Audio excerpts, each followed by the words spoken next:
Well, we're going to get folks ready for college basketball, and here with us is one very familiar face and another face you're going to get used to seeing very soon. Our very own Monica McNutt, who fills in admirably for me and makes folks forget who I was, and basketball analyst Tykera Carter. Ladies, welcome to the Roundball Report. Thanks, Mr. A. Good to be here. Now, you both played. Does March bring back memories of when you had to turn it up to another level? For sure. Actually, 2 weeks ago, a friend of mine who's a producer over at Channel 7 found an old clip when we were getting ready to go up to Philly and play UConn in the Sweet 16. And here I am talking trash. You were talking. It wasn't talking trash. Because you backed it up. I was stating the facts. And you were the lead. You were the team leader. Absolutely. And the point was that we weren't going to allow it to be 7-on-5 by counting UConn's legacy and their previous success. We wanted to play 5-on-5 basketball. And I must say, we gave UConn a pretty And that was good after fight. you told people that Marissa Coleman was not going to walk through that locker room. You remember when you upset Maryland. She didn't, and we beat them. So there's that. Y'all killed them, too. And took care of business. The team of destiny, for sure. And Tykera, what about your March Madness memories? Oh, yeah, it's definitely a fun time of the year, just prepping, getting it in with your teammates, flipping the switch to a different mindset, knowing that it's winning time. It's win or go home, and that's what you have to do during March Madness. Now, speaking about a different mindset, on the women's side, it's always been UConn at this time of year, but they've already got 2 or 3 L's, and we know their L's have to come outside of conferences. They play absolutely no one in the American. But Baylor is now the consensus #1. Do you see that? Based on the body of work? I do. I think this is going to be the year of the bigs. And when you look at women's basketball, that's going to be what separates teams. You look at what Baylor has in Kim Mulkey and Cox and Brown. How do you reckon with that? You got to look over at Mississippi State and look at Tierra McCowan in terms of the size that's formidable and able to match up with that. Jess Shepard at Notre Dame was another one that I think could be an X factor. But I told Christine Brennan on her show, Changing the Game, weeks back, it would not surprise me. In fact, on the show, she asked me to choose my Final Four. I did not have UConn in it. Wow. Really? Jump out there. Why not? Wow. What about you, T? Well, I can second that. UConn does, well, to say they don't have enough depth right now, I think. You know, you have your starting 5. How long are they going to be able to be in the game killing it? They're going to play 40 minutes every night, you know what I mean? They are not having enough bench production this season. So I might agree with Monica. I don't think they'll make it to the Final Four, especially because of the upsets that they had last season. And they had a better squad last season. You lose those pieces, I just don't see them making it too far.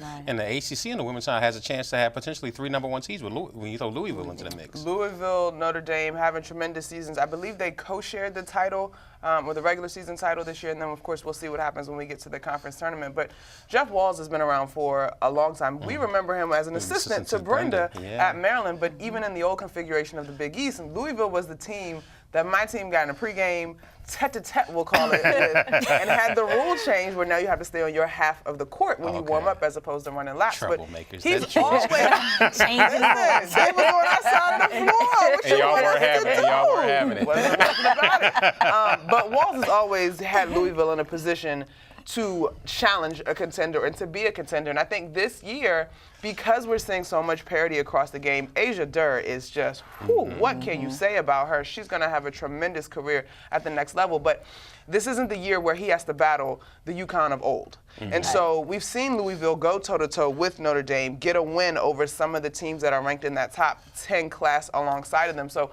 I think this could be a really special year for the Cardinals. I really like Mississippi State. I think we could be seeing some sort of redemption story considering what they went through the past 2 years.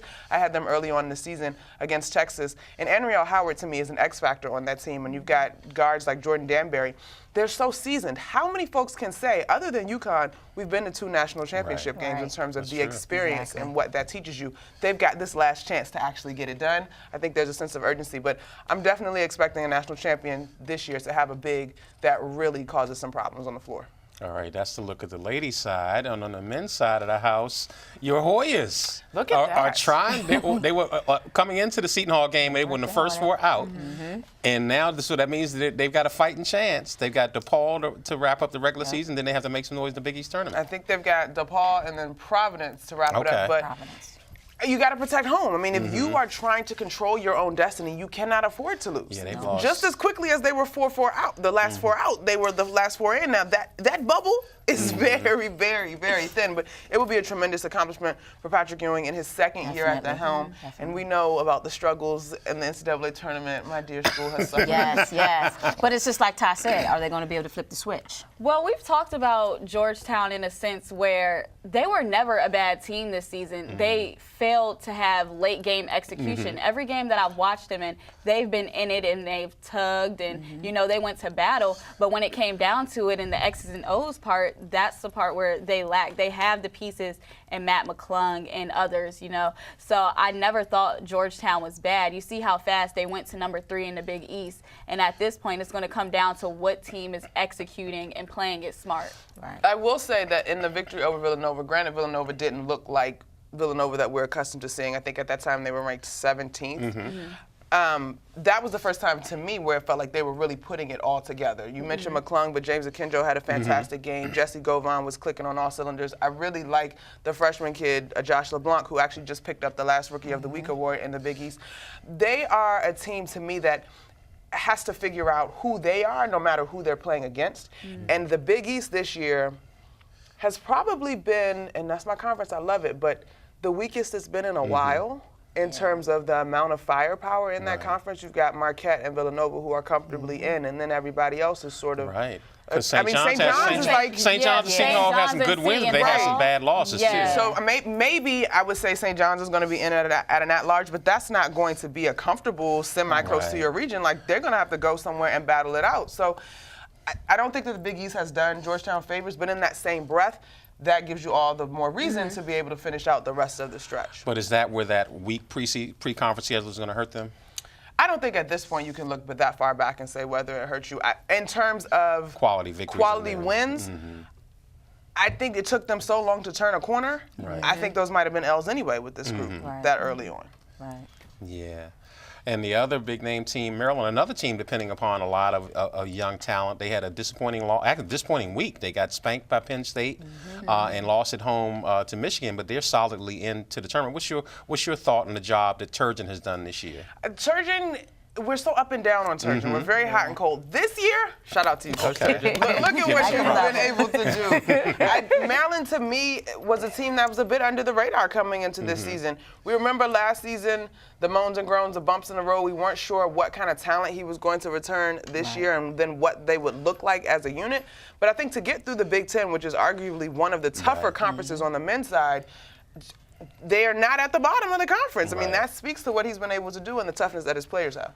Well, I agree. The Big Ten is up and down, too. Like a lot of conferences this season, we see Michigan State taking L's here and there, and it was supposed to be like the Lake State, Michigan State and Michigan, and then you have Maryland who's, at the top. Yes, you have some losses, and a loss to Michigan is not necessarily it's not a bad loss. That's not bad at all. But it's like at this point when you're going into the tournament and you're trying to get your seedings, that's where those losses are.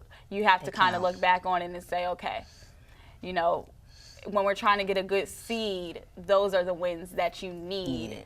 And that's where it gets kind of shaky in the Big Ten Conference. Well, ladies, let's expand the discussion to the national scene. So locally, we know that Maryland women are in, Maryland men are in, Georgetown has a fighting chance. But on the national scene, what's your thought on the Zion Williamson thing? You were former players. If you were going to be the #1 draft pick, would you be tempted after having that freak injury to shut it down, or would you still play it out? Yeah, at this point, you're going to be either #1 or #2. Right. Your teammate in R.J. Barrett is either going to go #1 or you're going to go #1. Unless you think Duke has the firepower with you playing that you're going to win a national championship, I would shut it down. But that's just me. But then you have to think about Zion Williamson. A competitive player, and any basketball player is competitive. So you're thinking about your competitive nature and how you don't want to be the type of person to give up on your team. A teammate type of player is not going to shut it down. And he looks like he loves playing.